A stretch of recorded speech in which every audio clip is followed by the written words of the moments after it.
fundamentalmente la anatomía y los principios físicos, o los métodos físicos. También tenemos que conocer algo de histología, la anatomía patológica macroscópica es muy importante, quizás en el futuro la fisiología y por supuesto la patología. Pero lo que no podemos dejar de conocer es una condición necesaria, sino anatomía y la física. Nadie debería saber más de anatomía y física que nosotros, o igual en todo caso, pero porque eso es lo básico. Podemos no saber cuánto es el dosaje de anfetaminas, no sé, o de lo que fuere, que mejor no es de nuestra especialidad, pero sí los conocimientos de anatomía y de física son muy importantes. Dicho esto, digamos, en la historia de la medicina, todas las especialidades se pierden en los tiempos. Hay una sola que tiene fecha de nacimiento, que es la radiología, el 8 de noviembre de 1895, cuando Röntgen descubre los rayos X, y a partir de ese momento se desarrolla, de acuerdo a como se dijo en la primera clase, como explicó el doctor Luchino, todo el desarrollo de las imágenes. Fue en el momento en que le hace la primera radiografía, que es de su esposa Berta. A partir de ahí produjo un enorme cambio en la medicina y luego, 50, 60 años después, con el desarrollo de otros principios físicos, se ha logrado un cambio muy acelerado y extraordinario.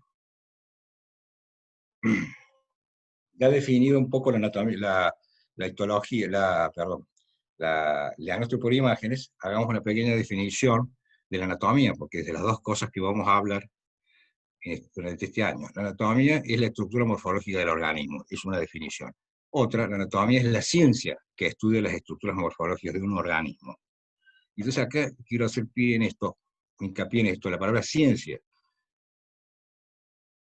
que no es lo mismo el conocimiento empírico o el conocimiento intuitivo, que son importantes también, pero la ciencia, el conocimiento médico, está basado en un conjunto de conocimientos estructurados sistemáticamente. La ciencia es un conocimiento obtenido mediante la observación de patrones regulares de razonamientos y de experimentación, lo cual lleva a generar preguntas, hipótesis, leyes y sistemas. Dicho esto, necesitamos algo para poner en marcha todas estas ideas. ¿Y qué es ese algo? Eso es el método científico. Es decir, sin método no podemos llegar a tener conocimientos, los cuales se pueden a su vez modificar con el tiempo cuando aparecen otros conocimientos. Y entonces, este es un concepto de la edad moderna, que nace con Descartes. Es decir, de aquí de la vieja, de los conceptos filosóficos de Aristóteles y Santo Tomás de Aquino, en donde se consideraba que la Tierra era plana, por ejemplo, que el Sol giraba alrededor de la Tierra. Cuando esto se descubre que esto no es así, por eso una enorme crisis en la historia de la humanidad, y a partir de ahí Descartes dice que hay que crear una... Ya los hombres de pensamiento, de conocimiento, o sea, en aquel momento los filósofos eran prácticamente, dominaban todo el conocimiento, ya no podemos decir las cosas porque si debo tener una prueba, demostrar que las cosas son así. Y por eso, por lo cual debemos tener un método, que es lo que él desarrolla, y que después se física, la química, etc. Yo la pregunta que le quiero hacer al alumnado. Tenemos 300 años o 400 años de conocimiento de anatomía, de economía profunda, de gente que se dedicó horas y horas y días y años disecando cadáveres para poder tener la descripción que tenemos hoy perfecta de la anatomía. ¿Cuál es el método que se usó en anatomía? ¿Alguno me contesta? Bueno, supongo que todos La lo saben. disección. La disección. La disección es el método principal el cual nos lleva al conocimiento científico y más exacto de la anatomía descriptiva y topográfica. La disección. Eso tuvo una enorme importancia científica, incluso una gran importancia de tipo social. Para los anatomistas, para todo médico que se prestigió de tal o que se considera importante, seguía haciendo disecciones a lo largo de toda su vida, no solamente a lo largo de toda su carrera universitaria, esto pasó hasta finales del siglo XIX, comienzo del XX, que salían los estudiantes hasta sexto año, sino que seguía toda la vida. Y eso permitió la descripción. Y tan es así que fíjese que hay una serie de pinturas que representan este hecho histórico, y yo les cuento, científicos, que son las lecciones de anatomía. Este es de 1617. En todas ellas aparecen los prestigiosos médicos de su época, siempre con un cadáver disecado. Al medio, generalmente, el profesor, que creo que se llamaba Miredel, y el pintor Van der Meer. Y esto era una cosa social muy importante. Si no es que a los pintores les gustaba los anatomistas como algo pintoresco lindo, sino que si los contrataba a los pintores, se les pagaba. Inclusive cada uno de estos personajes, grandes médicos, grandes anatomistas, figuraban, pagaban para poder salir en la foto con el cuadro. Querían que ver la trascendencia. Era tan trascendente, tanto el valor que tenía ser médico y ser anatomista, que se hacían este tipo de obras, que a partir de los tiempos también se muestra, además del valor y el esfuerzo que estos hombres hicieron para construir la anatomía, un poco también la vanidad y la frivolidad, y a veces el mal gusto. Por suerte, algunas cosas han evolucionado, por lo menos en la moda. Esto ya es Valpo, este fue un médico que describió las leucemias, pero también era anatomista. Eso ya es siglo XIX. Y la más conocida de todas es la lección de anatomía de Rembrandt, del 1632, del profesor Nicolas Tull, que es el que está con sombrero. Solamente los jefes o los grandes profesores podían usar sombrero. En este caso, a la doctora Castellón se podría dar clase con sombrero, por ejemplo, por ser la jefa. Y cada uno de estos médicos tenía su nombre y se sabe quién es. Inclusive acá abajo dice Ariskin, ¿saben quién es? El cadáver, que había sido colgado justiciado una tarde antes. Finalmente las autopsias se hacían en invierno, se sabía que iban a justiciar a alguien, preparaban todo e inclusive ingresaban a estos personajes de la sociedad no médicos para ver ese hecho extraordinario de las ciencias modernas, de la edad moderna. Esto sería el diagnóstico por imágenes o la anatomía por imágenes modernas, actual, contemporánea. Bueno, entonces dicho esto, pasamos otra vez a definirnos. ¿Qué es el diagnóstico por imágenes? Otra definición. El diagnóstico por imágenes es un conjunto de métodos, o nuevos métodos, la radiología que ya tiene 125 años, y otros métodos nuevos, que obedeciendo a distintos principios físicos, permite un estudio morfológico y sistemático de la anatomía del cuerpo humano. También en muchos casos, estos métodos hacen posible realizar estudios funcionales y fisiológicos. Quiero hacer hincapié en esto porque en el futuro probablemente los estudios funcionales y fisiológicos aumenten, los aparatos permitan superponer imágenes de tipo anatómicas y funcionales, y los radiólogos del futuro tenemos que también estudiar fisiología. Es muy probable que así sea. ¿Cuáles son estos métodos? Bueno, en una clase presencial uno puede dialogar, a que es más difícil. Muy sencillo, muy sucintamente, principalmente son estos que, como ya se dio en la primera clase del doctor Luchino, tenemos la radiología convencional con todas sus variantes, la analógica, la digital indirecta, la digital directa, la geografía, la radiología intervencionista, etc., la tomografía computada. Todos usan radiaciones ionizantes, rayos X. Es una resonancia magnética que no usa radiaciones ionizantes, es decir, que estamos expuestos a un campo magnético, los átomos de las células del organismo son expuestas a un enorme campo magnético y se usan ondas, se las energizan con ondas de radiofrecuencia.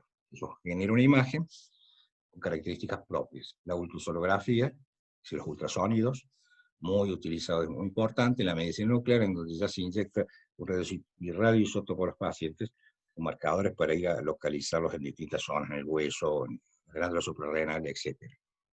Bueno, una vez dicho esto, se me ocurre una tercera, y es la importancia que yo quiero que ustedes tengan, se den cuenta que lo que ustedes tienen en sus manos van a tener en el futuro. Más allá de al contrario, de lo que este viejo dibujo o grabado muestra, podemos definir, digamos, que el diagnóstico por imagen es un conjunto de métodos que nos permite realizar múltiples disecciones incruentas en un tiempo real y breve a pacientes conscientes que en general no están anestesiados. Si fíjese el valor que tiene. En muy poco tiempo nosotros podemos ver el colédoco 5 veces de un paciente, o 5 colédocos de 5 pacientes distintos, en muy poco tiempo. Cuando yo les pregunto a ustedes que han estudiado anatomía, y yo también me pregunto, ¿cuántos colédocos pudieron disecar en su vida? Es decir, lo que ustedes conocen, después de un año, lo que nosotros todos conocemos después de un año de anatomía, es el estudio del plano de una ciudad. Es como si uno ve la ciudad de Roma y quiere entrar por un auto y no la conoce, es muy difícil. Pero previamente se recomendaría estudiar el plano y, por supuesto, tener un GPS actualmente. Pero realmente si esa ciudad se llama anatomía, todavía no la hemos caminado, y justamente empiezan ahora ustedes a caminar por esa ciudad que la llamemos anatomía, la que tiene muchísimas esquinas y que hay que recorrerlas a todas en cada paciente y en cada sector anatómico. Bueno, entrando en la cavidad abdominal, la cavidad tiene un continente, que son las paredes musculares fundamentalmente, y la estructura ósea, por supuesto. Tenemos un contenido cuál es la cavidad o el espacio, los espacios peritoneales y extraperitoneales, digamos. El espacio peritoneal y el espacio extraperitoneal, que sería el retroperitoneo y el peritoneo y el espacio extraperitoneal pelviano. A su vez, todo esto tenemos las vísceras macizas, es decir, el aparato digestivo, el tubo digestivo, las vísceras macizas, el esófago, el estómago, el intestino delgado del colon, el hígado, el sistema biliar, páncreas, vaso, riñones, glándula suprarrenal, sin poner acá porque la parte de pelvis la van a dar después, pero por supuesto la vejiga, la próstata, el útero y los ovarios. Bueno, todo esto lo vamos a ver, ustedes lo tienen que ver en 10 minutos. Tienen que tener tal entrenamiento, conociendo los métodos físicos y la anatomía, que al cabo de su formación tienen que ver todo esto en 10 minutos. Es decir, el tiempo que más o menos promedio lleva leer una tomografía computada, una resonancia magnética, puede ser mucho más. Pero ese sería el promedio, o 10-15 minutos hacer una ecografía. Y pueden ver todo esto, porque ya van a incorporar el conocimiento teórico que tienen de la facultad, y que van a seguir estudiando, porque la anatomía se estudia 10 veces y se olvida, dice el libro de la talle de anatomía. Pero luego uno tiene que volver a ver, y permanentemente la está repasando. Cada vez es como era el hiato de Winslow, cómo estaba formado. Y bueno, no me acuerdo en este momento, voy a buscar el libro, ahora vamos a internet, que es más fácil. Bueno, entonces vamos, continente, está formado por paredes musculares. Algunos han comparado el abdomen con un tonel. No, y no es una metáfora, justo un tonel de vino es que han hecho una heladera para guardar vinos. Es decir, no es una metáfora tiene una forma, digamos, de tonel. Tiene un techo, un piso y unas paredes externas. Tenemos una pared anterior formada por los músculos rectos anteriores, como vemos acá, los cuales se encuentran unidos por la línea alba. La pared anterolateral externa, que está formada por los transversos mayor, menor perdón, los oblicuos mayor, menor y el transverso a los costados. Hacia atrás vamos a tener los músculos psoas, más atrás los cuadrados lumbares y más atrás, digamos, los erectores de la columna. Siempre tenemos la obligación de mirar. Hay que tener una semiología, así como el doctor Barangoni mostró una semiología del tórax, también hay que tener una metodología para leer los abdómenes, ya sea las tomografías, las resonancias o la ecografía. Cada una de ellas tiene sus particularidades. Siempre tenemos que ver la pared abdominal, acá vemos muy bien la piel, tejido celular subcutáneo y las estructuras musculares. Vemos los rectos anteriores, línea alba, la altura del obligo, los músculos transversos mayor y menor, claro, los músculos oblicuos mayor y menor y el transverso del abdomen. Los psoas ilíacos a cada lado los psoas, a cada lado de la columna, los cuadrados lumbares y los erectores. Ya está. Hemos visto siempre la columna en todos los cortes. Si nosotros hacemos un corte coronal que pasa por los músculos anteriores, los músculos rectos anteriores, vamos a tener esta imagen que es muy parecida a la imagen del libro de la anatomía, con sus características. Un poco más atrás, ya pasando a la altura de los psoas, vemos los psoas, el psoas ilíaco, la unión con el músculo ilíaco, los cuales se van a ir a insertar en el muslo. Los músculos son importantes, muy importantes. Y tenemos otra vez aquí en la pared lateral los rectos, perdón, los oblicuos y el transverso. Si nos vamos para atrás, si se entra todavía en el contenido, seguimos viendo los psoas, más atrás los cuadrados lumbares y los erectores de la columna. Ahí hemos cerrado todo el circuito de la columna en un segundo, en pocos segundos. Uno se acostumbra a ver y rápidamente luego va a poder encontrar alguna alteración. Y hacia el piso tenemos hacia el piso, el límite inferior, o el diafragma pelviano, tenemos los abductores y los músculos elevadores del ano. Los obturadores, perdón, internos y elevadores del ano, que sería el diafragma, que constituye el diafragma pelviano. Aquí vemos, otra vez, en este caso ya son los glúteos, porque estamos más abajo, los psoas ilíacos, y la pared anterior, los rectos anteriores. Aquí vemos una lesión, que es un tumor de esmoides. Se puede dar movimiento por tomografía computada. Aquí tenemos otra cosa que debemos ver siempre, hacia arriba los diafragmas, que los vemos en los cortes coronales, en los sagitales y también en los axiales. Estos son los pirales diafragmáticos, que incluso se ven en ecografía. Ahí tenemos la aorta, y aquí tenemos en esta zona, la zona que corresponde al hiato, que es la comunicación entre el tórax y el abdomen. La zona de hiato, este es el fondo gástrico. Y esta es la zona de comunicación que tiene. Después hay otras zonas débiles que pueden producir hernias, pueden producir rupturas, bueno, no es motivo de esta clase ni el tiempo. podemos mostrar acá, detrás del corazón, una imagen redonda, que está introducida en el mediastino posterior, mediastino medio, depende de la clasificación, mediastino medio, diría yo, con nivel hidroaéreo, que tomográficamente se observa muy bien. O sea, en la zona del hiato vamos a ver esta hernia. Aquí el diafragma pelviano, como dijimos, está constituido fundamentalmente por los músculos elevadores del ano, que tiene esta morfología, una morfología como de angelito. Y estos son los obturadores. A través de los elevadores del ano pasan no solamente el recto y el ano, sino también los órganos urogenitales. Y podemos tener, así como hay hernias, podemos tener rectoceles, cistoceles, es decir, los tres compartimentos de la pelvis, el anterior, el medio y el posterior, descendidos durante el esfuerzo o el reposo. Vemos acá normalmente ir en esta zona, el límite aproximado de todos estos órganos, sobre todo el recto, más arriba el útero. O sea que vamos viendo la anatomía, los espacios, los lugares, estamos todavía en la pared, y ya vamos viendo algunas patologías que nos ilustran el sentido del conocimiento de la anatomía. La ecografía, no, yo no le puedo decir que la ecografía revisen a toda la pared abdominal porque es imposible. La ecografía se revisa los contenidos abdominales, tenemos una semiología que vamos a sucintamente explicar después, pero sí vamos a dirigir el estudio a cuando hay alguna sintomatología, algo palpable, lipoma, una hernia, lo más común. Vamos a poder ver si la pared muy bien con la ecografía, porque la ecografía es muy buena para el músculo esquelético. Acá vemos la piel, celular subcutáneo, la persona más bien delgada, músculo recto, interior izquierdo, derecho, el peritoneo parietal, una línea que sí vemos con ecografía, y la grasa preperitoneal. Esta grasita que está acá se llama properitoneal, y la cual tiene mucha importancia cuando leemos radiografías de abdomen, ya lo veremos. Por debajo tenemos el epiplomayor, que en este caso es patológico, ya hablaremos de eso. Y también podemos encontrar, cuando se palpa alguna lesión, por ejemplo, esta herniación. Acá tenemos la grasa properitoneal como hernia, se hernia a través, una hernia epigástrica, a través de la línea alba, que estaría acá al medio. Aquí tenemos el corte sagital de lo mismo. Bueno, si alguien quiere hacer alguna pregunta, una interrupción, podemos dialogar, no hay problema. Es más difícil a través de este método que cuando uno da la... Yo creo que la medicina es presencial.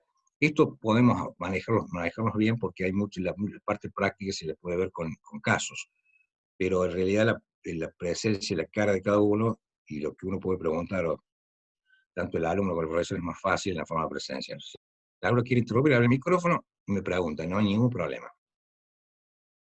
Seguimos, cavidad abdominal. Ahora entramos, ya hemos salido de los muros de la ciudad, hemos cruzado los muros de la ciudad y nos estamos metiendo en esta ciudad que se llama anatomía.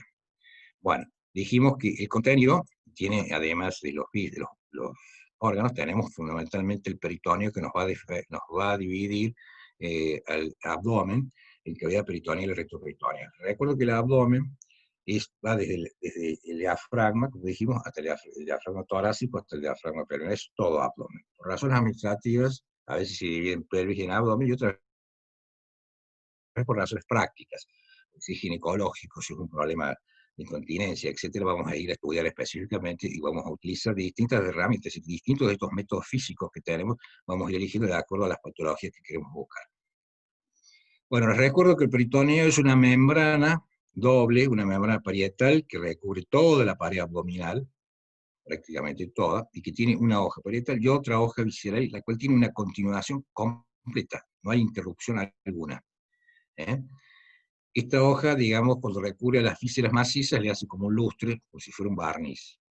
Y luego, estas van uniéndose a través de mesos o ligamentos entre distintos órganos. Entonces, después esto que rodea el hígado, que tenemos el peritoneo parietal, que produce una reflexión aquí, sigue por la cara superior, anterior del hígado, viene a la cara inferior, produce lo que se llama el mesocolon, el epiplón menor, o ligamento gastrohepático, envuelve como si fuera un celofán al estómago, se continúa hacia abajo, envuelve el colon, y aquí tenemos el epiplón mayor.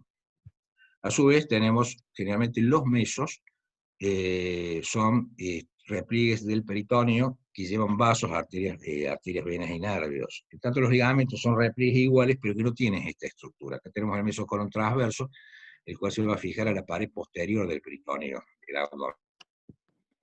Bueno, Entonces todo este peritorio parietal va a envolver hasta la pelvis, va a dejar afuera algunos órganos, la vejiga la cubre, su cara posterior la deja extraperitoneal hacia afuera, la próstata es extraperitoneal, el útero está cubierto también pero es extraperitoneal.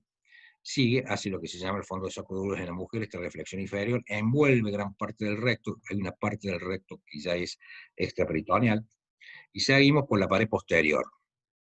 Seguimos por la pared posterior, de la pared posterior es donde se inserta el mesorrecto y van a hacer también el mesenterio, es decir, la raíz del mesenterio, siguiendo los vasos, la arteria mesentérica superior y inferior, sobre todo la superior. Esta pared posterior nos va a separar hacia atrás al retroperitoneo, y ya lo vamos a analizar después. Acá vemos el páncreas, duodeno, la arteria aorta. O sea, eso es muy importante para entender la anatomía, entender los vasos. Tanto cuando uno lee una tomografía, una resonancia y principalmente la ecografía. Yo recomiendo, habrá otras posiciones, ir a ver primero los vasos abdominales, es decir, el tronco celíaco, que nace en el retroperitoneo, pero pasa esta membrana posterior y se mete dentro de la cavidad, la arteria mesentérica superior y la arteria mesentérica inferior. La inferior es más difícil de ver.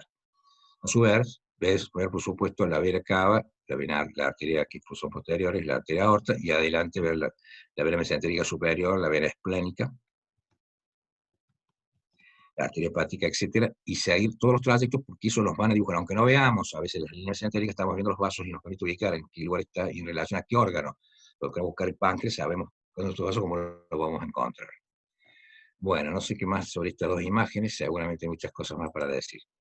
Bueno, acá tenemos, bueno, el mismo, el corte sagital y un corte axial, donde vamos a tener esos espacios peritoneales, digamos. Los espacios peritoneales son virtuales, digamos, entre el peritoneio parietal y visceral. Solamente se llena, puede ser de aire, o de gas, cuando se opera, cuando hay una perforación, o de líquido cuando tenemos colecciones o ascitis.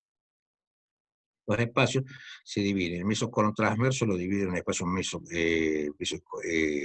supramesocólico, donde está el hígado, el vaso, el estómago. El páncreas no, porque es retroperitoneal, porque está atrás.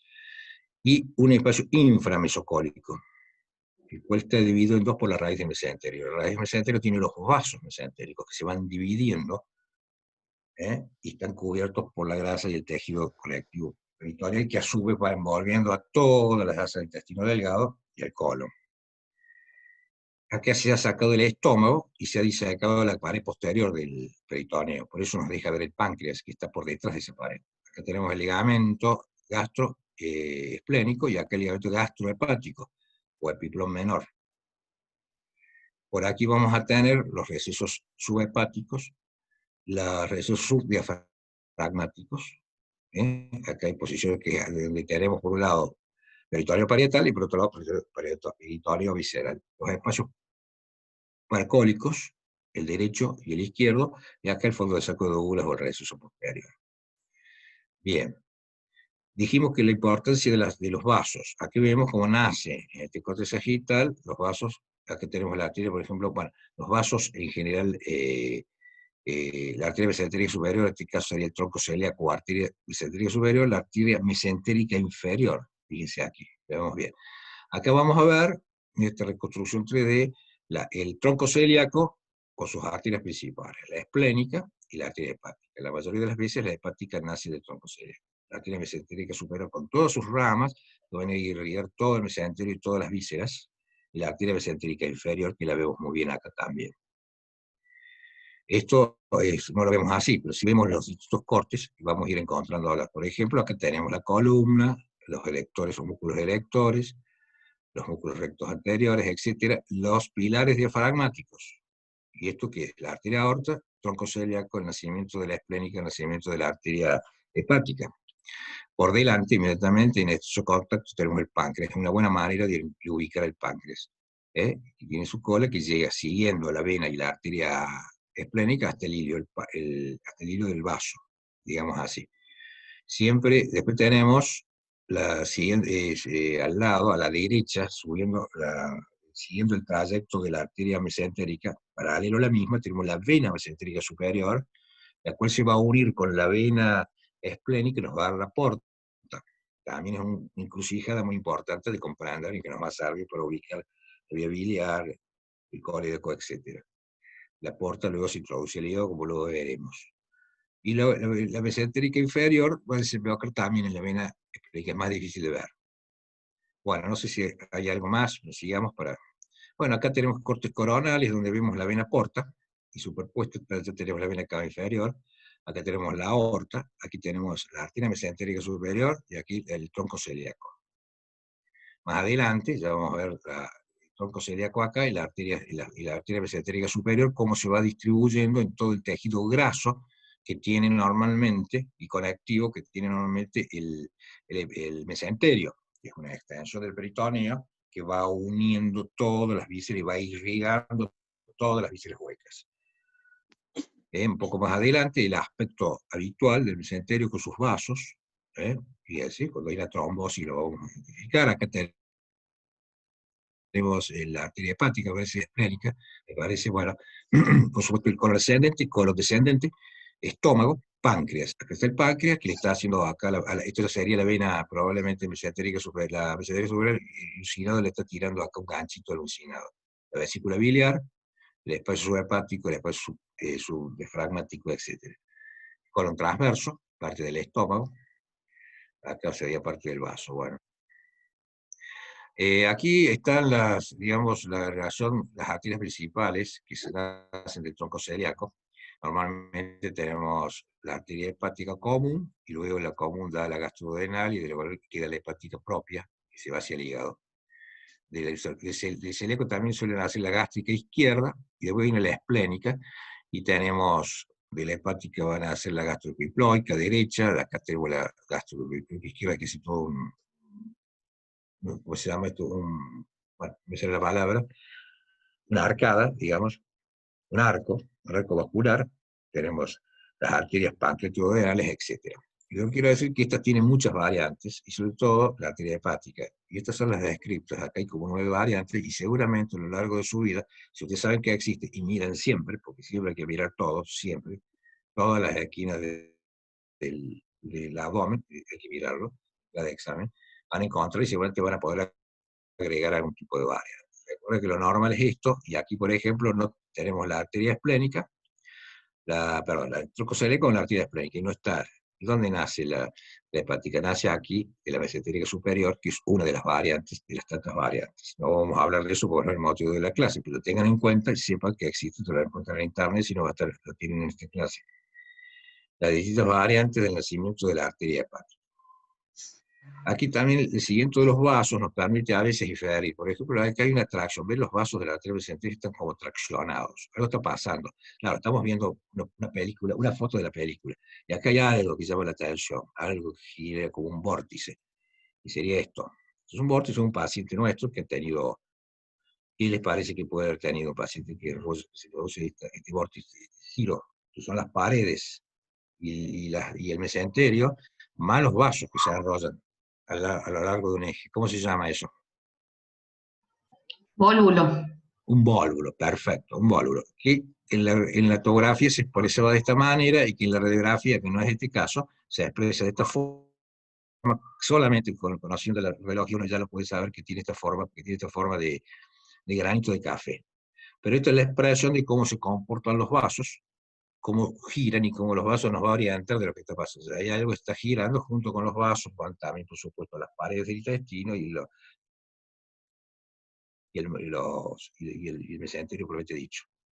Bueno, una cosa a tener en cuenta, hay algunas alteraciones, como por ejemplo la rotación intestinal, y siempre dijimos que la vena renal, la vena suprahepática, perdón, la vena suprahepática va a la de paralela y a la derecha de la arteria.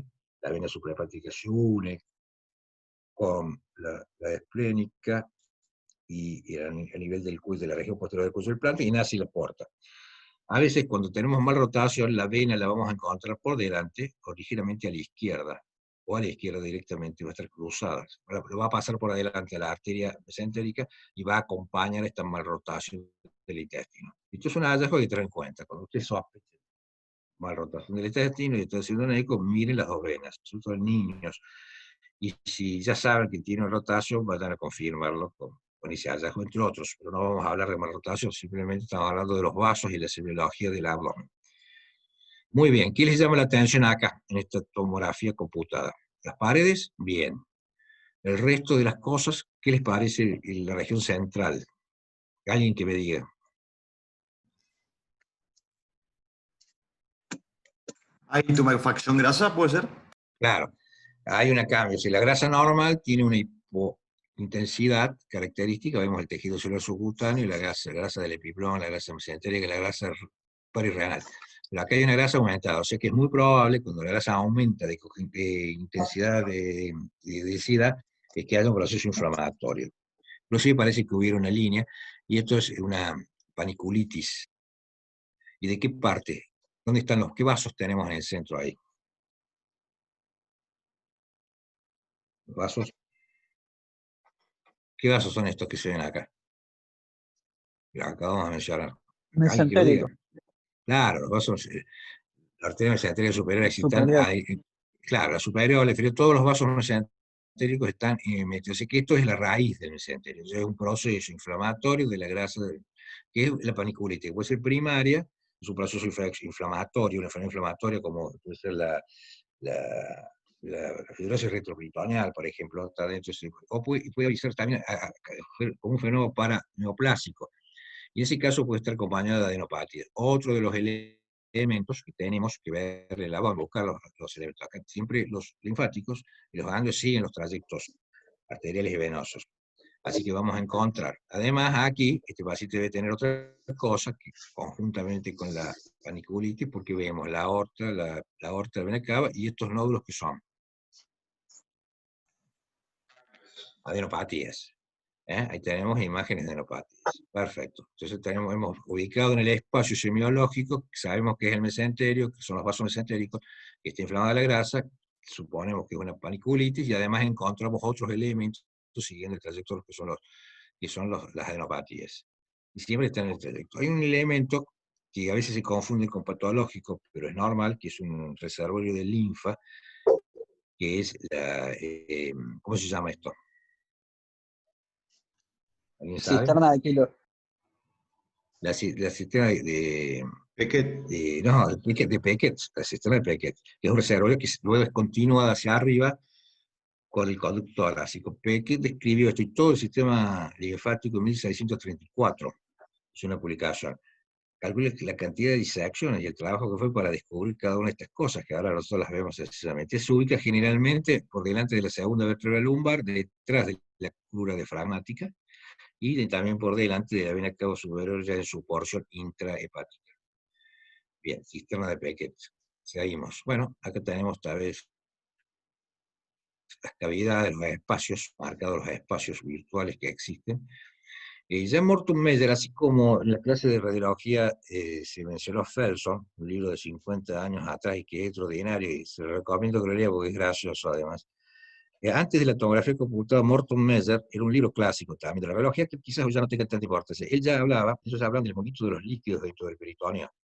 Los líquidos suben y bajan a través de los paritocólicos y lo hacen a través de la raíz del mesenterio.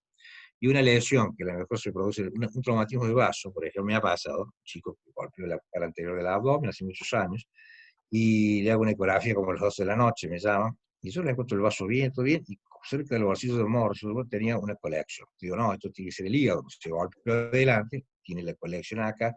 Bueno, no sé por qué pasó que los pediatras se quedaron, lo cuidaron en observación, y el otro día le hicieron la tomografía. Fui a Ariel inmediatamente. Y me encuentro que el vaso no era normal, tenía una fractura, que no la veía, porque suele pasar, las fracturas de vaso a veces no se ven al comienzo, y pasan 2 o 3, 5, una semana, y la vemos, como pasó, después la veíamos, 3, 4 días después se vio. Y resulta que la sangre no era del hígado, el hígado no tenía absolutamente nada, se había movido desde, siguiendo los paritocólicos y todo este sistema, al otro, así que nos pueden engañar las colecciones, y tienen movimientos, tienen una dinámica propia, ya ha sido demostrada antes de la tomografía computada. Bueno, acá tenemos esto, ya no lo vemos, esperemos que nunca lo veamos, quizás es una ascitis brutal, a gran tensión, donde se han comprimido todas las estructuras mesentéricas, todo eso, porque todo el espacio peritoneal está ocupado por una ascitis. Yo creo que nosotros los más viejos en el Hospital Córdoba alcanzamos, vivimos anasarcas y también ascitis de esta magnitud. Yo creo que hoy no se llega a eso, afortunadamente. Aquí tenemos esta tomografía computada, donde podemos ver los distintos recesos peritoneales donde se junta el líquido. Aquí tenemos sufrénicos, subhepáticos, los paritocólicos, el receso pelviano, que sería el Douglas y la mujer. Aquí tenemos también cómo rodean los cortes axiales. Aquí llama la atención, toda esta es la grasa peritoneal, que puede ser epiplona o puede ser también la grasa mesentérica, no sé si está un poco filtrada, si tiene alguna patología. Y me llama la atención, acá tenemos la parte de la grasa retroperitoneal. Esta grasa que está aquí, entre esto, ¿qué es esto? Hay alguien que me diga. El estómago, ¿no es cierto? Y el hígado. ¿Qué sería esto? ¿Qué piensan que puede ser esta grasa que está ahí ubicada entre el estómago y el hígado? Un epiplón. Un epiplón, ¿cuál? ¿Mayor o menor? Menor. Menor. El menor, o sea, es o también llamado ligamento gastrohepático. Perfecto, muy bien. Aquí tenemos un hígado irregular con una cirrosis, vemos la colección también en el espacio subfrénico, por debajo de la vejiga, en todos los espacios. Aquí tenemos, hay varios recesos, hay uno muy importante, vemos acá como el peritoneo rodea todo el hígado y llega hasta un punto. Vuelve, viene el peritoneo por la pared, hace una reflexión, empieza a cubrir al hígado, lo sigue, lo cubre por su cara inferior, llega acá, que hace una recesión y viene por la cara posterior del peritoneo, no del riñón, del peritoneo. El riñón está detrás. Y deja una área acá que se llama área desnudo del hígado, una zona que no tiene peritoneo normalmente.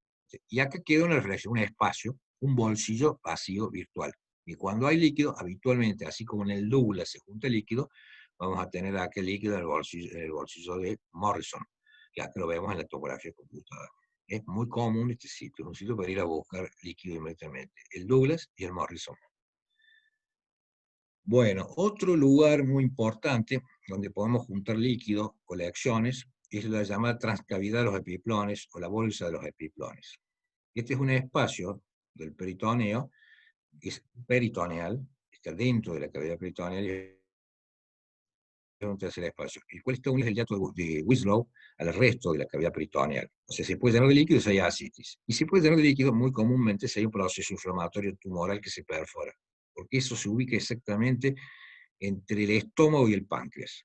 O sea, alguna úlcera se puede perforar, puede generar líquido en la transcavidad y además perforarse el páncreas, y es una pancreatitis. Y al revés, quizás más frecuente hoy, porque ya las úlceras no son tan frecuentes, afortunadamente, un proceso inflamatorio agresivo puede vencer la pared posterior del peritoneo y hacer la colección aquí en la transcavidad de los epiplones. Aquí vemos una vieja ecografía donde vemos el hígado, el estómago con sus capas, el páncreas. Entre el páncreas y el estómago ha dejado de ser una línea virtual y se ha convertido en lleno de líquido en la transcavidad de los epiplones. Acá tenemos una gran colección a partir de una pancreatitis y una aguja que se está punzando. La aguja es otro de los elementos, de los medios que tenemos radiólogos, un gran amigo de radiólogo que podemos usar oportunamente.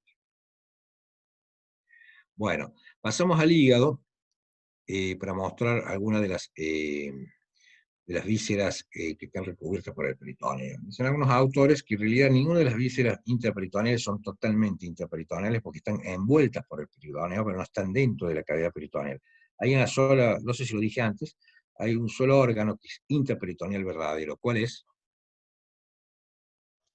Empieza con la letra O. Ah, muy bien. Y es par, es un órgano par. Es el único que verdaderamente está en la cavidad peritoneal. El ovario, el ovario. Los ovarios. Y probablemente porque la naturaleza es sabia. El ovario es el órgano productor de líquido por excelencia. Y entonces, si tuviera cubierto por el peritoneo, va a terminar siendo un quiste de inclusión, como pasa cuando hay fibrosis peritoneal. Así que el peritoneo se encarga de absorber esa pequeña cantidad de líquido que generen los ovarios todos los meses. Perfecto.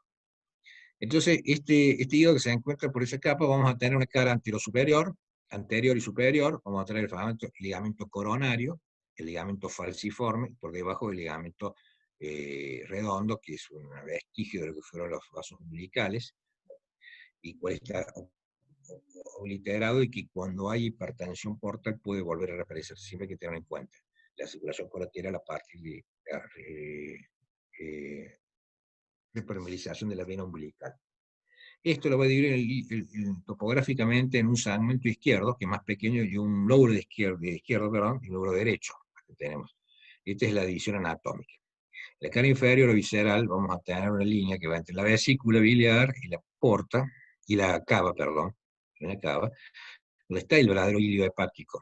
Como todo hilio, es por dentro y salen los elementos. Así, ahí va a entrar la vena porta, va a introducirse la arteria hepática, va a salir la vía biliar. Esto lo divide el hígado a su vez en dos conceptos, otro concepto, en dos lóbulos funcionales, el derecho y el izquierdo. Bueno, algo más, acá está la vesícula, la vía biliar. Bueno, luego,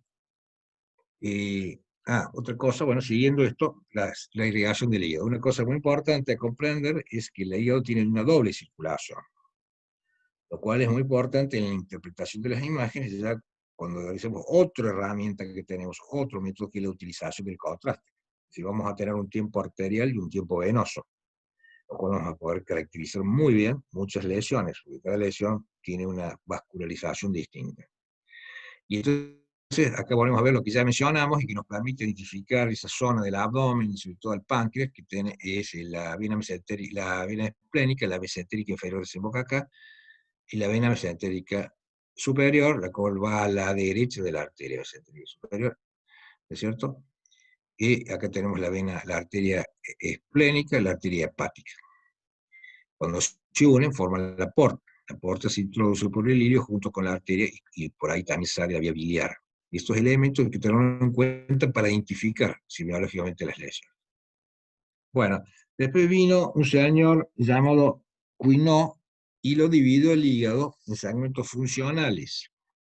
Bueno, según la clasificación de Cuinot, cada segmento presenta su propio pedículo portal, formado por una rama arterial, hepática, una rama de la vena porta y un conducto biliar.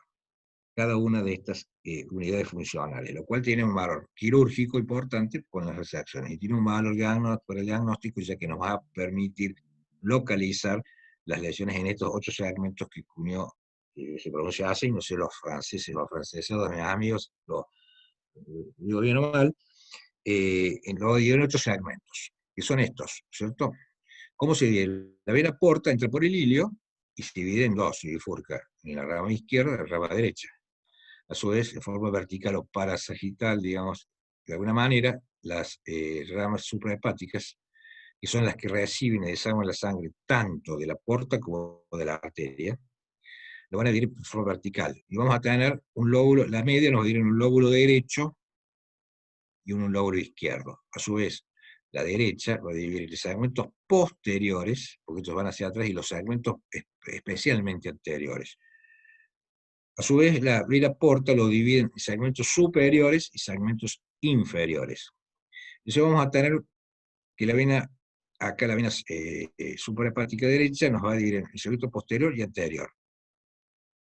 El posterior va a tener uno alto, superior, que es el 7, y uno más inferior, más distal, más hacia los pies, digamos, que es el 6. El segmento anterior, que está entre la suprahepática derecha y la media, todo el segmento anterior va a tener un segmento alto, cerca de la cúpula, que es el 8, y un segmento anterior, inferior, que es el 5. Este es el borde hepático anterior, que es el que se palpa, a 2 traveses de dedo de la parrilla costal, lo que normalmente se menciona en la semiología. Y después entonces dijimos que la izquierda, dijimos que la derecha divide el lóbulo izquierdo, la izquierda va a dividir segmentos laterales y segmentos mediales del lóbulo izquierdo. El 2, el cual se encuentra más atrás, más arriba y un poco más atrás, y el 3 que se encuentra un poco más abajo en el borde anterior. Y el 4 es uno solo, se divide en la zona que se encuentra próximo a al diafragma, de la cúpula diafragmática, es el 4A y el 4B. Y por último, el 1, que está ubicado atrás, al lado de la es posterior, y está en estrecho contacto con la vena cava inferior. Generalmente este segmento tiene un drenaje venoso aparte, distinto al resto de los segmentos. Y acá vamos a ver, visto en cortes axiales. Si yo hago un corte que pasa por la cúpula, por la región más alta del hígado, voy a tener el 2, acá, que es un segmento alto, en el segmento medial hacia adentro, el 4A, que es la parte alta, el 8, que es la parte alta del segmento anterior, y el 7, que es la región más alta, el segmento más alto del segmento de la región posterior. Posterior, anterior, esto también es anterior, y esto es superior y anterior superior. Si el corte lo hago más abajo, por debajo de por abajo vamos a tener el segmento 6, que es posterior, más abajo, el 5, y el 4, que es anterior, aquí se encuentra la vesícula entre el 4 y el 5, aquí se encuentra el falciforme aproximadamente, que es el que divide la topografía, y el 3. ¿Se entiende? Esto y después el segmento acá arriba y atrás el segmento 1, el nodo caudado, que se suele tener circulación aparte. No sé si quiere preguntar algo. Este esquema está muy bien presentado en el aula virtual en un viejo póster. Hay que entenderlo, hay que verlo, hay que mirarlo para ubicarse tridimensionalmente. Una de las ventajas, hoy están los métodos tridimensionales, pero una de las partes del oficio del médico radiólogo fue durante muchos años, justamente en su mente, construir las 3 dimensiones, hacer las imágenes, ubicarse tridimensionalmente, es decir, con los cortes axiales laterales, el frente y el perfil, etc., poder ubicar y construir mentalmente una imagen y ubicarla en el espacio. Mucho antes que lo hiciera la máquina, y yo creo que lo haga la máquina tenemos que cerrar los ojos y tratar de imaginar lo que estamos viendo y lo que queremos y ubicar cada cosa. Esa imagen tridimensional es uno de los desarrollos del oficio del radiólogo, de la mente del radiólogo. No lo hace la máquina, no esperemos que la máquina nos muestre la imagen linda tridimensional, hay que tenerla en la cabeza. Bueno, acá muestra este esquema, sería en contrario a la aguja del reloj. Y si el segmento 1 queda allá atrás al lado de la cava, si me vengo en el sentido opuesto, tengo el 2, el 3, el 4, el 5, el 6, el 7 y el 8, tiene una lógica. ¿No es cierto? Y después se pueden hacer segmentectomía, sería la segmentectomía, por ejemplo, medial del lóbulo izquierdo. No, sería el lateral del lóbulo izquierdo si es el 2 y el 3, la medial del lóbulo izquierdo, una segmentectomía posterior si es con el 6 y el 7 del lóbulo derecho, y así sucesivamente, ¿no? ¿Se entiende? ¿Quieren hacer alguna pregunta, alguna reflexión? ¿También? ¿Estamos muy bien? Bueno, seguimos. Listo. ¿Qué viene acá? Ahora me tienen que contestar. ¿Qué es? Primero, un estudio. ¿Qué estudio es? Alguien que me diga. Una tomografía de abdomen. Muy bien. Un corte que pasa ¿por dónde? Por el hígado. ¿Cómo está ese Por el hígado? hígado. Sí, ¿cómo está el hígado? Disminuido de tamaño. Disminuido de tamaño, Dimórfico. dismórfico, con bordes irregulares, circulares. Así que estamos en presencia de probablemente, ¿qué enfermedad? Difusa. Cirrosis. Cirrosis. Bueno, ¿y qué es esto que ven acá? ¿Qué segmento Segmento sería este? 1. Segmento El 1, 1. que sería el lóbulo caudado, que se hipertrofia precisamente la cirrosis. Segmento 1, ¿se ubican? Bien, vamos a ver acá. Acá tenemos, ¿qué estudio es este? Eso. La resonancia. ¿Qué secuencias? La que está a la izquierda. La que está a la derecha. T2 T2. Brilla el y agua. T1 la Y derecha. T1. Bien, perfecto. Entonces, vamos a ver, ¿qué vemos? Una lesión. ¿Dónde está ubicada esa lesión? ¿Qué segmentos? Posteriores, anteriores, 6, dígame. ¿Dónde lo ubicaría? En el Posterior 7. 6-7. En el 7. Está en el 6 o 7. Si está hacia abajo, es el 7, y si está más cerca de la cúpula, sería, si está arriba, pero en el 7, más abajo el 6. Está cerca del 7. Muy bien, perfecto. ¿Y qué lesión es? Si brilla en T1 y intensa en T2, ¿qué lesión puede ser? Un quiste. Un quiste Quística puede puede ser. ser. Puede ser, puede ser. Bueno, muy bien, Un ahí ya donde hemangioma. entra tallar, también puede ser. Ahí donde está tallar el conocimiento de anatomía, de patología y de fisiología también de conocimiento. Entonces nosotros tenemos, y de física. Tenemos que usar alguna herramienta para disecar esa lesión. ¿Qué podemos hacer para saber esa disyuntiva que usted se han planteado? Porque es cierto. Yo creo que con la imagen el que tiene experiencia te va a decir una cosa o la otra, en general, pero a veces hay duda. Entonces pueden ser hemangiomas que brillan en T2, son hipointensos en T1, los quistes también tienen el mismo. Entonces yo tengo que elegir un método, y ahí está el conocimiento, para poder disecar la lesión y decir, no, es tal cosa. Hay dos posibilidades. A ver, dígame. Biopsia Una guiada por ecografía. ecografía. Es una, muy bien. ¿Y la otra? Contraste. ¿Qué pasa con los quistes con el contraste? ¿Qué va a pasar? ¿Van a captar? Los quistes captan No, no contraste. captan. No captan. No, no captan. ¿Y si fuera un hemangioma va a captar? Sí. Sí. ¿Y qué forma Sí. tiene? Tiene una característica que ya la conocemos. por supuesto, pero eso también es parte de la semiología. ¿Cómo captan un hemangioma? Bueno, la periferia del centro. Según hemos aplicado una serie de conocimientos que incluyen la anatomía, la física, la patología, etcétera, y vemos cómo se va homogeneizando. Como dijeron antes, supongamos que el paciente no quiso hacerse ossevidar o no quiso hacerse contraste. Yo puedo estar seguro de que todo es hemangioma, pero viene el clínico, viene alguien, y dice, no, yo tengo que estar seguro porque el paciente tiene una serie de hemangiomas más, yo no quiero ser seguro. Entonces, ¿qué podemos hacer? Lo que ustedes dijeron, una ecografía es de elegir un método, método para disecar, un método que tiene un principio físico que nos va a permitir diferenciar perfectamente un hemangioma, y pues vamos a disecarlo al nódulo y hacemos, los hemangiomas son hiperecogénicos en ecografía. Tanto este es otro paso, otro paciente, ¿no? Y cambio el quiste es totalmente anecoico, por serias razones físicas que no voy a extender ahora, y dan este refuerzo posterior. La elección de un método. Bueno, ¿qué tenemos acá? Bueno, ya estamos un poco sobre la vena porta, cómo se divide, esta es la división derecha e izquierda, también se ve muy bien en la ecografía, cómo podemos ver con el Doppler, otra herramienta que podemos utilizar para ayudarnos a interpretar la anatomía de los vasos y también para estudiar la fisiología de los vasos. Esto sería el páncreas, que sería esto, que se ve acá. La vena esplénica. La vena esplénica. ¿Por qué veo mitad roja y mitad azul? Porque es el Jan es de San Lorenzo. Por el efecto Doppler. Claro, está bien, el El Doppler, líquido que se acerca y que se va del muy transductor, bien, digamos. claro, acá se está alejando del transductor, el transductor está acá, y acá se está acercando. Acá tenemos la división con Doppler, y acá tenemos la imagen anatómica de la vesícula biliar. También las suprahepáticas las podemos ver muy bien. Acá esto un poco gracioso, porque al comienzo, cuando empezábamos a estudiar, decía que la desembocadura de las tres suprahepáticas estaba en la forma de un conejito, el conejito de Playboy. Eso decía Bruguera en su libro, en el año 80, 70, 80. Y después podemos perfectamente, con la ecografía también, ubicar la segmentación hepática. Tenemos el 7, que estamos allá arriba, como la desembocadura de las suprahepáticas es alta, es allá arriba, cerca de la aurícula, entonces estamos en un corte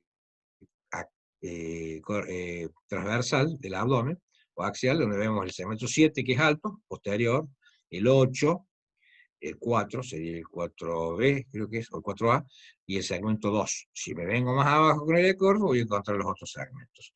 Aquí tenemos podemos ver también los espectros, entonces ya ahí empezamos a ver la fisiología, es decir, si hay hipertensión portal, puede haber flujo hepatopito normalmente, si no hepatofugo, vamos a poder encontrar circulación colateral. Y si tenemos una estenosis de la arteria, vamos a encontrar flujos de gran velocidad. No me voy a extender en esto, pero vamos a encontrar flujos de alta velocidad, flujos turbulentos en la zona de la estenosis. Eso es ideal para el estudio de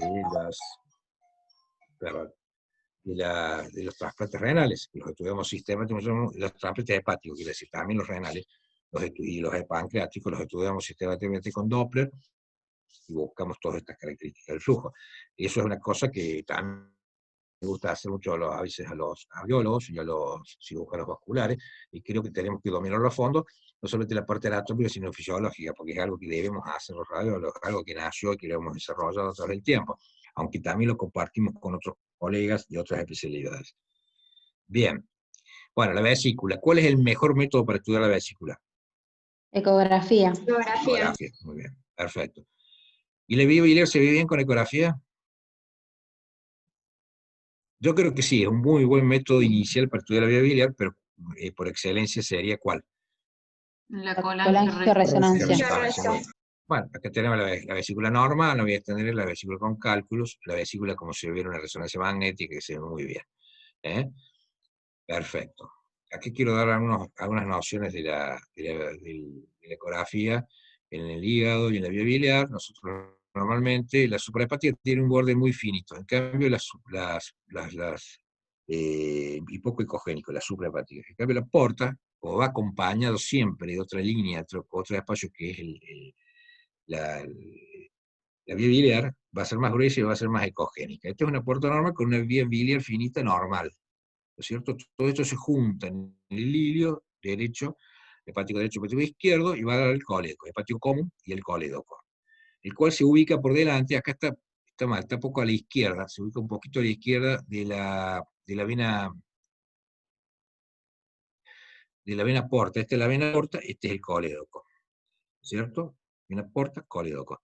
Y luego cruza por adelante del colédoco, se va a la derecha del colédoco, se hace posterior, se mete en el retroperitoneo, se mete en la cabeza posterior, en la región posterior de la cabeza del páncreas. Tiene un trayecto intrapancreático para ir a terminar desembocando conjuntamente con el Wilson en la papila, ¿cierto? Acá atrás. Entonces si uno ubica la porta, puede ubicar el colédoco. Entre la porta y el colédoco vamos a tener la arteria, siempre la vemos, generalmente está por detrás entre las dos, vamos a encontrar un redondealito que es la arteria hepática derecha. Acá siempre lo vemos. Y luego vemos ese trayecto y vemos cómo va hacia atrás. Ya se hace, en un momento el colédoco pasa a ser intraperitoneal, a ser retroperitoneal, porque se mete en el páncreas. Así que hay una interrelación entre los distintos.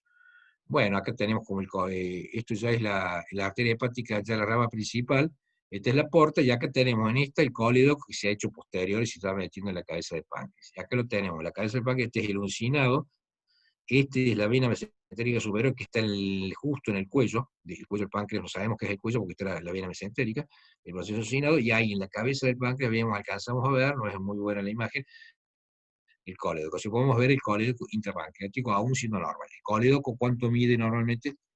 ¿Hasta cuánto es normal en un paciente normal que no ha sido operado, que no ha tenido patología biliar? Hasta 7 4. milímetros. Depende del estudio. No. La anatomía es una sola, ¿no? Esto no es dólar blue y dólar artificial. No. El colédoco mide lo que mide en cualquier estudio de Berenelli mismo. Puede que sea más grande si ha tenido 8. patología biliar y no está estudiado. Pues, no, lo normal es hasta 6. Lo habitual en una persona joven no es 4 milímetros, eso es lo que encontramos. Uno por repetición digo, pero hasta 6 se considera normal. Por encima de 6 sospechoso puede tener una estructura o que ha tenido patología biliar previa. El paciente colectomizado aumenta de tamaño sin tener causa obstructiva actual, pero ha tenido algo biliar, por eso es más grande. Lo normal es el 4, 6 es el límite. ¿Y el Wilson? ¿Cuánto mide el conducto de Wilson? Nadie me contesta, son mudos. No sigo hasta que alguien me conteste. Me voy al patio, me tomo un vaso de agua. 2. 2 milímetros, 2 profe. milímetros. Muy bien, perfecto. La timidez de Wilson se llama esto. Perfecto. Muy bien, seguimos adelante. Al revés de lo que veíamos, acá vemos una vía biliar dilatada, que no son las portas, no es la vena porta, porque podría parecer que es la vena porta. Esta es la vía biliar y la porta, al contrario, está escuálida y finita. Acá tenemos la vena porta principal y acá tenemos las ramas. Y vemos cómo nos ayuda el color para ver esto que no tiene señal, es la vía biliar intrahepática dilatada, y la vena porta queda chiquitita al lado de la vía biliar, seguidas por ecografía. Y después seguimos el colédoco con la misma técnica, pasamos el hepático común, arteria hepática derecha, es decir, no, el hepático común, pasamos la porta, perdón, por adelante, y nos vamos hacia atrás, se arquea hacia atrás buscando la cabeza del páncreas, y acá que encontramos un cálculo. Podremos encontrar un tumor en la cabeza del páncreas, etc. Bien. Por supuesto, el método, como dijeron ustedes, por excelencia, en el estudio de la biliar es la colangiografía, donde vemos un colédoco normal que no supera los 6 milímetros, no tiene vesícula, este es el conducto cístico, la orilla izquierda, la vía derecha, y un Wilson finito. Esto es líquido que se ve en el duodeno, este es un pedacito en el riñón, en el hígado, vemos las características normales de la vía. Podemos encontrar, como vemos acá, cálculos de intracoledocianos,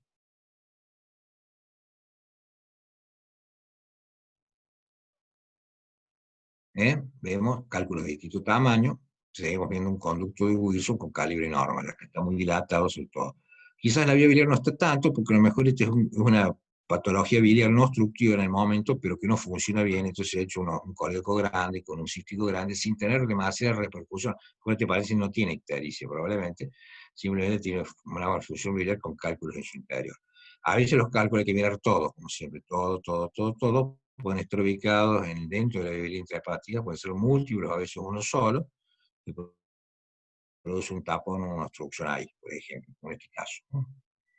Después, bueno, acá tenemos con resonancia una marcada dilatación de la vía biliar intrahepática, una gran dilatación del conducto y una obstrucción por encima de la parte pancreática. O sea que es muy probable que esto sea ¿qué? Porque si esto no debe ser un tumor. ¿Qué? ¿Qué dijo? ¿Lo escuché? Bien. ¿Qué dijiste? Un colangiocarcinoma, pues. Un colangiocarcinoma. Esto es un colangiocarcinoma, efectivamente. ¿Eh? Bien. Pasamos a retroperitoneo. ¿Cómo andamos con la hora, che? Bueno, aquí tenemos la pared posterior del peritoneo, y hacia atrás tenemos el retroperitoneo. Tenemos la fascia de Girota, la fascia prerrenal, o fascia renal anterior y fascia renal posterior, que nos va a rodear la grasa y el atmósfera renal. Dentro del retroperitoneo, esto que se divide entre el peritoneo posterior y la prerrenal, tenemos el espacio pararrenal anterior, que está habitado fundamentalmente por el páncreas, el duodeno y la cara posterior del colon ascendente y descendente. Es muy importante, ¿no es cierto? Y después estas fascias se van a juntar en lo que se llama fascia lateroconal. ¿Por qué se llama fascia lateroconal? Porque tiene un aspecto de cono invertido, cuyo vértice está hacia abajo. Todos estos elementos, bueno, en la línea media tenemos, por supuesto, los grandes vasos, ¿no es cierto? Y el nacimiento de los vasos.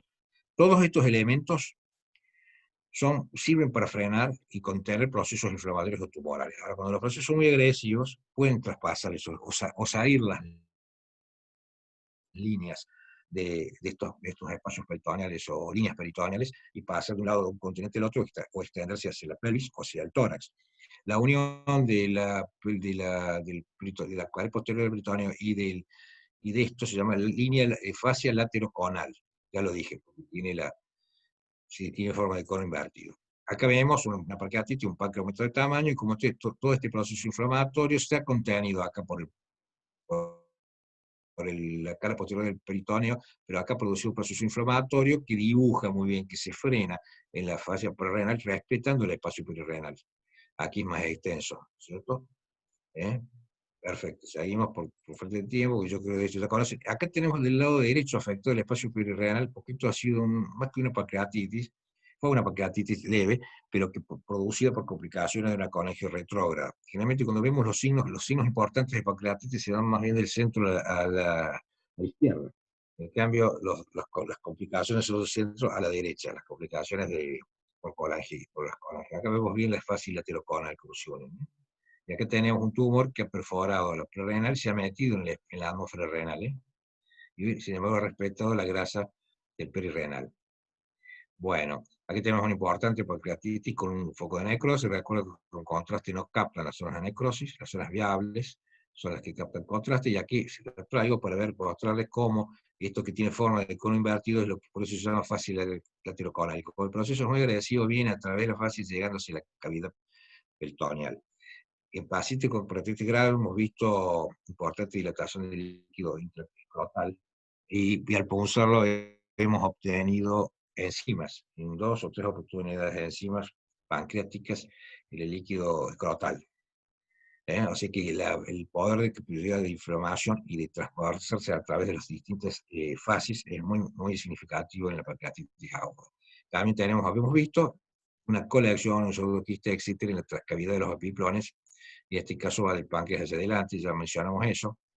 Va entrando ya en el páncreas como órgano, normalmente ecográficamente lo que hacemos es buscar los bases,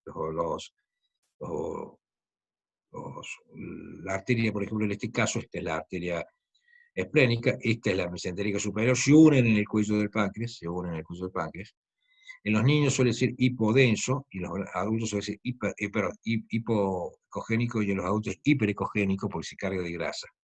Entonces acá, en la cabeza del páncreas duerme sobre la vena cava inferior que está acá.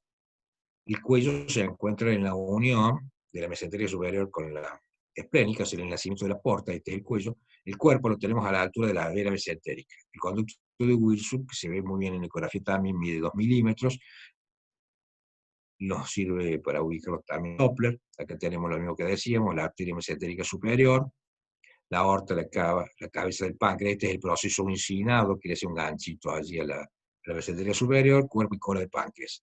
Aquí en el corte longitudinal vamos a tener la arteria aorta, el nacimiento del tronco celíaco, la mesentérica superior, el hígado, el estómago con sus capas y el páncreas. Esto que veríamos acá sería la transcavidad de los epiplones, estaría acá, que es una cavidad virtual. Y en un corte axial vamos a tener piel, celular subcutáneo, los músculos, el hígado en su lóbulo izquierdo.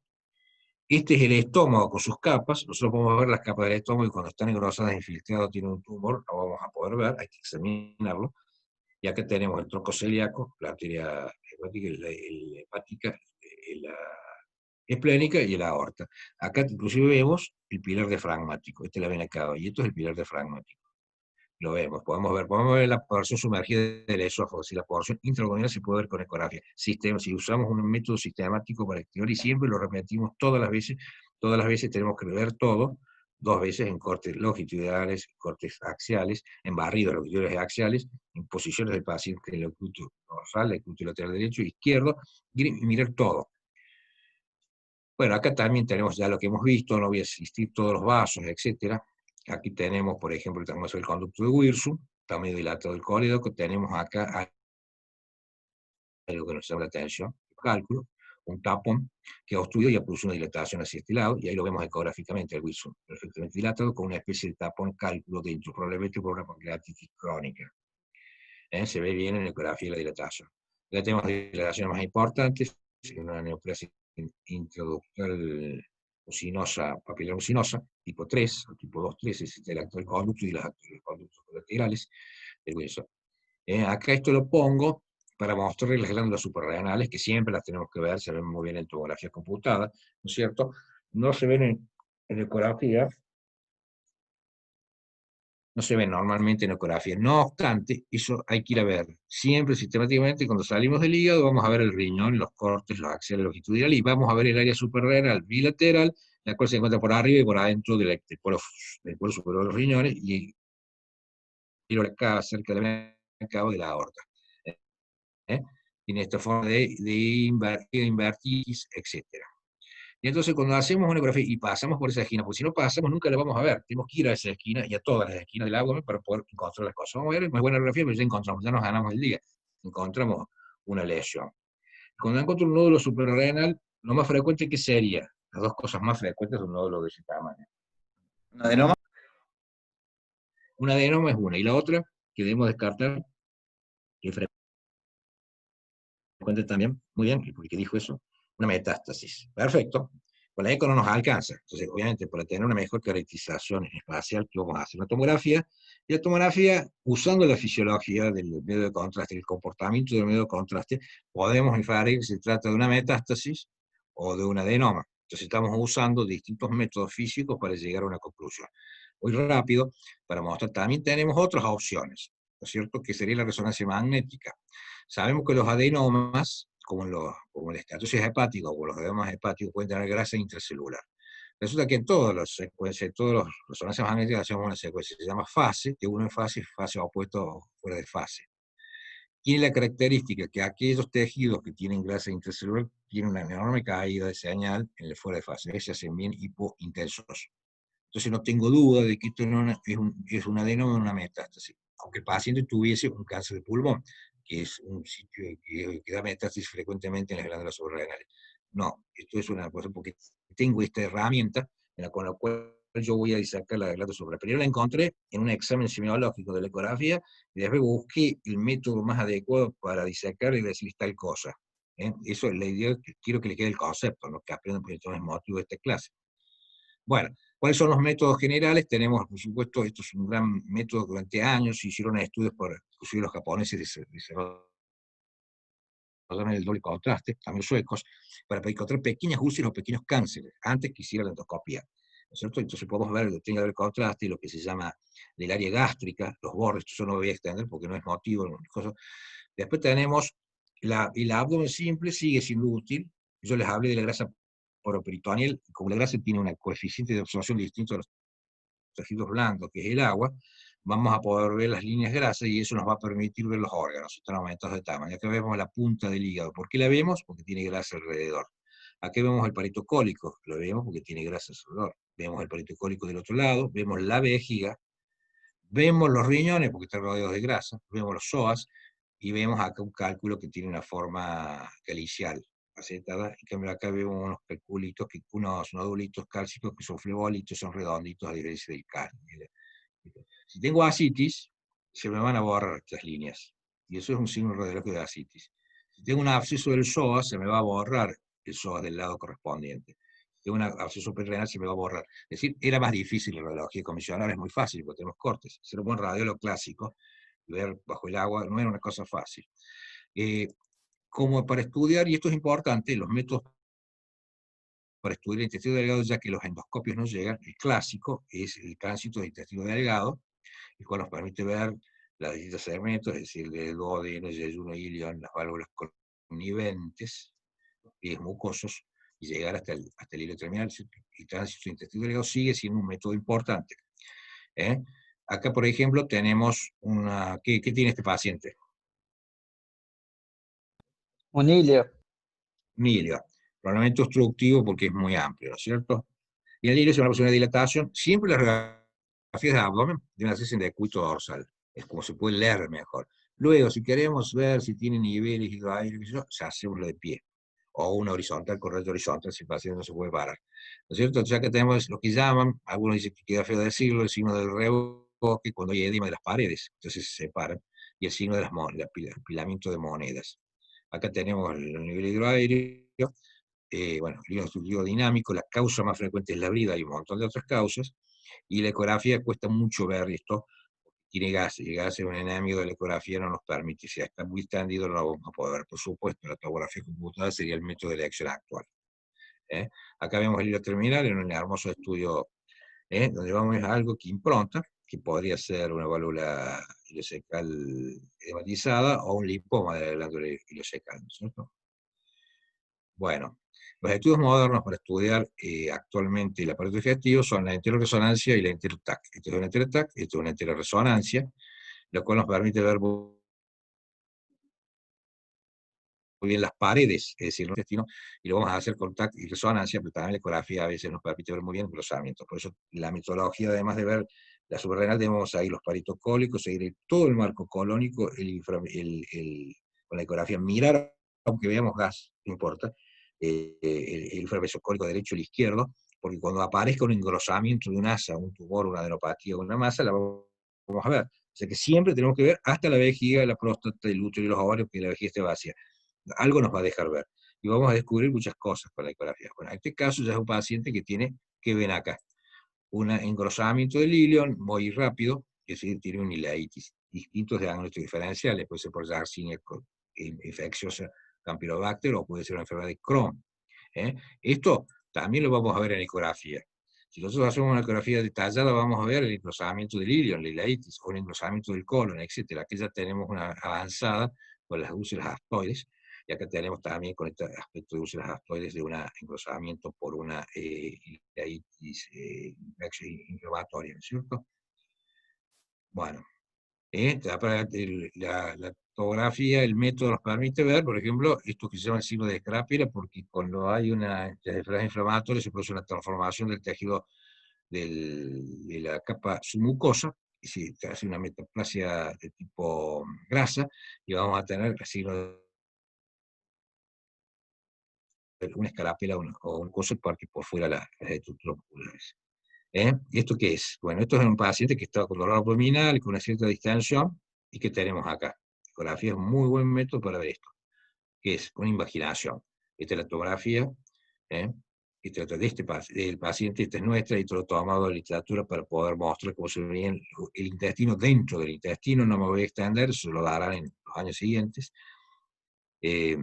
Aquí que tenemos, acá tenemos, bueno, una cosa que es clásica, que se puede ver con la ecografía TAC, y es la apendicitis aguda. Esta es la parte más finita del aparato digestivo, que cuando se inflama normalmente en estado normal es difícil verlo con ecografía, la apendicitis normal, salvo cuando uno quiere practicar, pero de todas maneras el dolor, los signos clínicos nos llevan al sitio y vamos a ver el engrosamiento, el apéndice dilatado, el engrosamiento de las distintas paredes. Se ve muy bien en tomografía computada con el proceso inflamatorio de la grasa. Como yo les dije, la región posterior del colon ascendente y descendente es del retroperitoneo. O sea, si el paciente tiene una apendicitis retroperitoneal, vamos a encontrar un proceso, a veces es difícil verlo con eco, y a veces también la clínica es un poco tórpida, pero vamos con la tomografía a encontrar la apéndice detrás del ciego y vamos a encontrar el proceso inflamatorio en la grasa, retroperitoneal. Ya estamos terminando. Bueno, ¿qué es esto? ¿Qué vemos acá? Los espacios... Neumoperitoneo. Neumoperitoneo, muy bien. Los espacios pueden ser ocupados por aire, ya sea por una cirugía o porque el paciente tuvo una perforación. ¿Cuál es el mejor método para ver neumoperitoneo? En radiología, por supuesto, la tomografía de pie, la telegrafía de tórax es el mejor método. Si no lo podemos poner de pie al paciente, hacemos un decúbito lateral y buscamos un neumoperitoneo. Desde luego, actualmente la tomografía computada es insuperable en la búsqueda de pequeñas cantidades de aire, por ejemplo, en este caso, que es un equipo intestinal, una especie de neumatosis intestinal por necrosis, y que vemos aparte una pequeña gotita de aire. Es muy importante hacer el examen minucioso porque una pequeña gota de aire fuera del lugar que corresponde nos está indicando algo, siempre nos está indicando algo. Y en este caso tiene esa forma de, cuando tenemos la neumatosis de tipo portal, es todo ese aire, ese hidrógeno o líquido o aire o gas que se junta, pasa a la porta y va al hígado, y podemos ver en los espacios portales de esta forma con forma de gaviota, por ejemplo, un signo. Después tenemos el colon por enema, clásicamente ha sido también un método muy refinado, tenemos el método de Malmo, y los japoneses que buscaban pequeñas lesiones y fueron capaces de diferenciar los buenos radiólogos, y que los tenemos en Córdoba todavía, el caso del doctor Barangón y el doctor Videla, etcétera. Vamos a tener, o diferenciar un pólipo de un divertículo con el de frente por algunos signos que no viene el caso ahora mencionar, la diverticulitis, la verticulosis. La verticulosis se ve muy bien, aún con eco podemos ver los gotitas de aire en la pared abdominal. Cuando hay un proceso inflamatorio, ecografía, vamos a ver la diverticulitis, seguro, el engrosamiento de las paredes. Acá tenemos un engrosamiento que no es una diverticulitis, pero es otra patología. En este caso estamos hablando de una patología que nos va a dar estas úlceras en botones de camisa, y estos engrosamientos en forma de, con un proceso inflamatorio de la grasa, de la grasa mesentérica alrededor, que se llama el cepillo, que es la colitis ulcerativa, por ejemplo. Pero la ecografía puede hacer el diagnóstico. Y muchas veces el paciente es asintomático, y si nosotros rastreamos todas las vísceras y pensamos, estoy subiendo el colon, muy por el ángulo hepático bajo, en minutos, en 15 minutos vemos todo, menos la pared que la dirigimos cuando hay alguna cosa especial.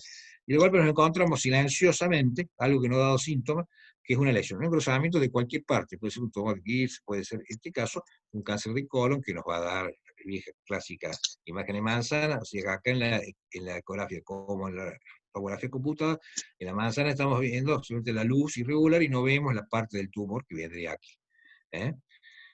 La colonoscopia virtual es un buen método, pero yo creo que tiene un inconveniente, porque hay que hacer una enorme preparación al paciente. Si le encontramos un pólipo, luego hay que hacer de nuevo la preparación para hacer la endoscopia. En ese caso nos han ganado un poco la posición los endoscopistas.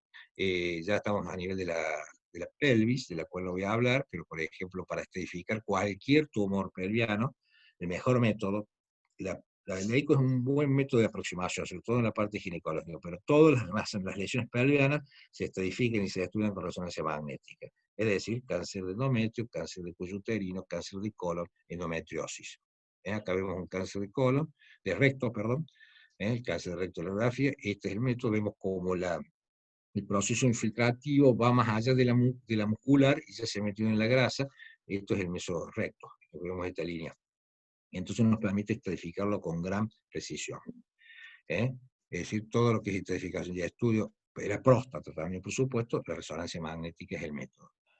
Y por último, vean como pequeñas cantidades de líquido en el fondo del saco de Urle puede ser detectada con una ecografía transabdominal o una ecografía, por supuesto, transvaginal.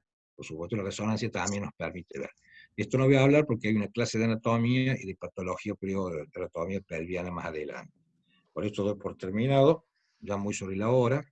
Me quiero despedir de ustedes con este ojo del Magritte, que es el ojo del radiólogo. Yo llamo el ojo del radiólogo. Muchas gracias a todos. Disculpen el tiempo que se me ha pasado un poco. Gracias, profe. Gracias a ustedes. Gracias, Gustavo. Muchas gracias. Muy clara la clase, muy explicativo. Solamente para recordarles que la semana que viene, bueno, ahora tenemos la evaluación recuperatoria de tórax y principios físicos de radiología. La clase que viene vamos a ver principios físicos de ecografía y el examen parcial de abdomen más ecografía, el próximo martes. Ahora se quedan aquellos que tienen que recuperar la clase anterior, que era tórax más principio físico de radiología. Así que empieza a las 8:30, así que quedan unos minutitos para poder cerrar e ingresar al aula virtual. Gracias, Gustavo, muchas gracias. No, gracias a ustedes. Un Saludos a abrazo todos. y nos mantenemos en contacto. María Elena, ¿algún comentario? Sí, aclarar que el parcial el recuperatorio abre 20:30 y tienen 30 minutos para completar las 15 preguntas. Muy bien. Y a las 30 minutos cierra, ¿no? Cierra. Muy bien, chicos, muchas gracias y nos vemos. Muy bien. Gracias igualmente. Saludos a todos. Bueno, pero te mando por Gmail, correo las electrónico. preguntas. Por correo Correcto. electrónico las preguntas. Cuando esté Sí. cargado, te enviamos el vínculo para ingresar para que las veas. Cómo no, muchas gracias. Hasta luego. Un abrazo a todos, buenas noches. Gracias igualmente. Hasta luego.